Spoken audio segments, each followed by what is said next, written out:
Well, good day, everybody. This is Margie here, and welcome to our podcast today. It is my great pleasure to welcome Monique Peters. And as you all know, my passion is about taking charge of one's health naturally. So Monique Peters has a very unusual mission. Besides being a mum, besides being a wife, she loves to sing. But her mission is to improve the awareness of the role of auditory processing skills as it relates to learning. So for her to do this, she's based it on brain research and technology to change the learning outcomes. Now, isn't that fascinating? It's such a specialized field. So Monique, welcome and thank you for being my guest today. Oh, thank you very much for having me, Margie, and thank you listeners for your time. So Monique, before we get started, I want to ask you, because you did mention about the children being at the focus of all of this, what exactly is the problem with the learning process with children? Okay, well, what it really comes down to is language. So in years gone by, we always used to think of children as either being smart or dumb, and in differing degrees of things. And that was a terrible way of thinking of things. As fMRI has been able to take better pictures inside the brain, we've been able to understand now how the brain learns to read and how it acquires language.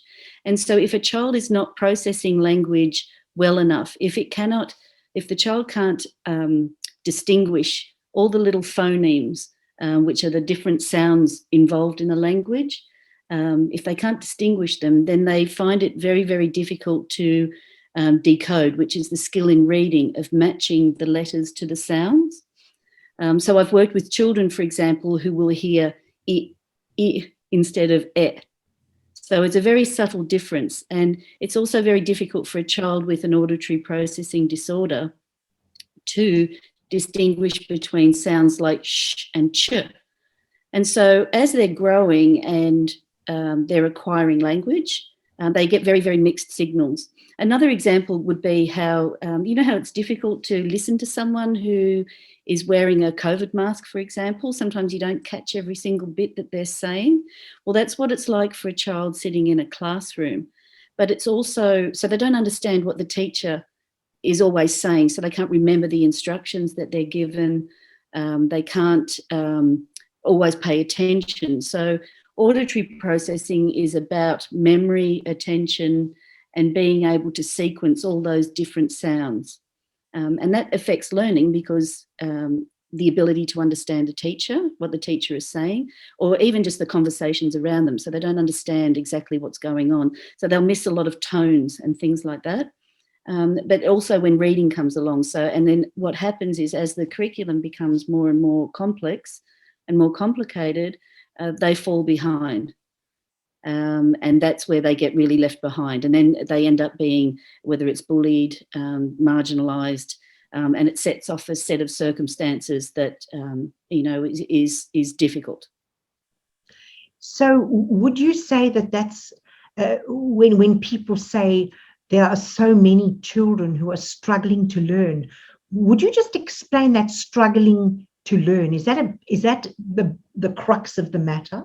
Yeah, it is, because see, whether they have, it may be autism, it may just be dyslexia, it may just be that they may have been in a stressed environment as they were acquiring language between when they were born and 3, or that may be continuing, but certainly at that speech acquisition age.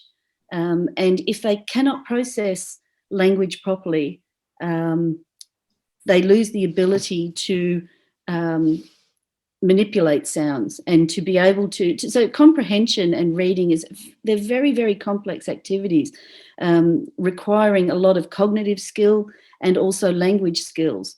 And if the children don't have those, and for many reasons, it may even be they had ear infections. So quite a few of my clients have had ear infections when they were babies, or they may have worn grommets. And so that's interfering with the hearing signal. And it's not about volume either. It's about the different tones and the different shades of language. There's so many nuances in language. And these things get missed by children who are struggling to learn. So, and the children, they don't necessarily know it themselves. As my son was growing, and his auditory processing issues have very well been very, very much improved now. And he's 20, and he tells me that he couldn't understand what the teacher was saying. Now, if you can't understand what the teacher is saying, and if you can't fully understand what the children are saying around you, that affects your confidence. That affects so many things. So auditory processing is part of a wide range of, it's a part of dyslexia, it's a part of autism, it's a part of dyspraxia, it's a part of that neurodiverse spectrum. And it just makes it very, very hard for the child to fully engage in the curriculum, so they become disinterested. And then they usually by about year 3 or year 4, they're already checked out. They've already believed that they can't learn as well as everyone else. And so they may try, but it gets harder and harder as like I said before, as the curriculum gets harder. And then they become more and more marginalised, and then the statistics are not good from there. Right. So what is the usual outcome? I know you have another outcome, but what is the outcome that a lot of parents resort to try and overcome this barrier? Well, you typically might recognise things. So the first thing parents might do would have they would have the child have a hearing test, but the children normally pass it because it's not about the volume. It's about the processing and the sequencing of sound. Speech is quite a complicated thing. There's a lot of air pressure involved, so it's not necessarily volume. When you think of sounds like sh and ch and p and b, there's actually a lot of air pressure involved, and that's not always picked up by children who have an auditory processing disorder. So, so would a parent resort to some kind of drug medication? But yes, as an option? Yeah, because when it looks like the child is struggling, that's often the first port of call. That the child may refuse to look like they're refusing to pay attention. So then they seek, medication for attention. So it's not necessarily the case. So I would, anyone who is looking or who knows that their child is struggling, please give me a call and find out. I've got a great list of so this is my next question. So what evidence-based solutions can you offer these beautiful parents with these potentially children that are not being able to reach their full potential because of this little issue? What can you offer them?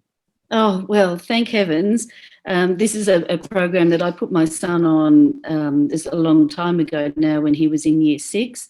But like I was saying before, brain research has come a long, long way. And now that we can see with very, very detailed pictures inside the brain, we can measure what's actually effective and what's not. So what I've got is it's an internationally used online program, and it gives children a lot of repetition in being able to distinguish those phonemes or those speech sounds. What they might end up doing is listening to beeps, for example. They'll listen to lots and lots of beeps, and they have to put them in the right order because sequencing is such an important skill. So it's kind of like taking the brain to a gym, but this is very, very evidence-based. This is a program that's been used internationally by schools and speech pathologists for more than 20 years now. And the convenient thing is too that it can be done at home, but it's very much like going to the gym sort of every day, at least 30 minutes, 5 days a week. And we exercise the brain because the brain is like a muscle. And if we put the right demand on it, we can exercise those skills for attention and for memory, especially auditory memory and working memory, being able to hold those sounds long enough in their mind so that their brain can process them and understand instructions, for example. So it's wonderful to be able to do that. So it's not about learning content. It's more about if you can think like preparing the soil. for the seeds of knowledge to go in. This is what I do. I prepare that soil in the brain. So when we first met, you showed me that piece of equipment that you actually put on your head. Is that the program you're referring to? No, that's actually something different. And unfortunately, I had to lend mine out, so I don't have one here to show you. But that's called Forebrain. That's something separate, because what I'm trying to do is gather things to have different tools for different situations. That one improves speech, memory, and attention just by using your voice, because it uses bone conduction, which sits here.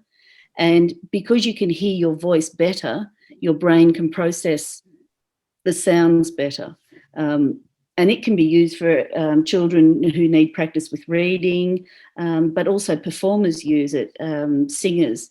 I use it when I am singing, but I also use it when I prepare for my presentations and things like that, because it helps you get that automatic feedback straight away, so that you if you want to improve your pronunciation, if you don't like the way something sounds, you change that very, very naturally, because you're hearing your voice through bone conduction. I think it's something like 30% better than you would through air conduction, which is the way we normally hear through our ears. Wow, that's such a fascinating subject. It's so lovely to get such a deeper understanding of an issue that is perhaps in many ways misunderstood. It's not so much, it's even not even thought about. I mean, until we could look inside the brain, not many people thought about what was going on in there. It's really been quite incredible. We take so much for granted. I mean, the ability to read, when you think about it, we've only been reading for maybe 3,000, 5,000 years, something like that. But our whole brain has evolved for language. Yeah, there's been so much evolution and so much happening, but we're only just being able to see it now. So it's almost like the brain, it really is the last frontier. It's there's so many exciting things to discover about what is going on in our brain. I actually looked at a picture they've taken inside the hippocampus of a fly. Oh, word. And it was an incredible picture, and the things that they're able to do now, and so much more that we understand. There's a whole new movement called the science of reading, which is changing the way we educate children in how to read. You know, we've worked out that reading by sight, for example, doesn't work. They have to have that phonetic connection in order to read effectively. And this movement is, it's bigger in America than it is in Australia at the moment. I'm endeavouring to find out more and more about it so I can deliver that information to people, because really that's what makes it evidence-based, is what's going on in the brain, and now it can be measured. So, Monique, all this information, that is available to our guests on your website? Yes, that's at www.brainwiselearning.com.au. Fabulous. And may I share, or I'll ask you to share, Monique has very generously offered anyone who would like to have a personal consultation about any issues you might be having with yourself or your child to please book in. So perhaps you can say a little bit about that. Oh, yes. So there should be a Calendly link down below where you can just click on the link and you'll be able to make an appointment that suits your time. That is so generous. So I must say, you've opened a whole can of worms here. So I hope our listeners have found that really interesting. I certainly have. I found it most enlightening, and your knowledge is awesome. And thank you so much for sharing your wisdom with us. Oh, thank you for having me, Margie. And to everyone out there, please take care. And, thank you. Thank you very much.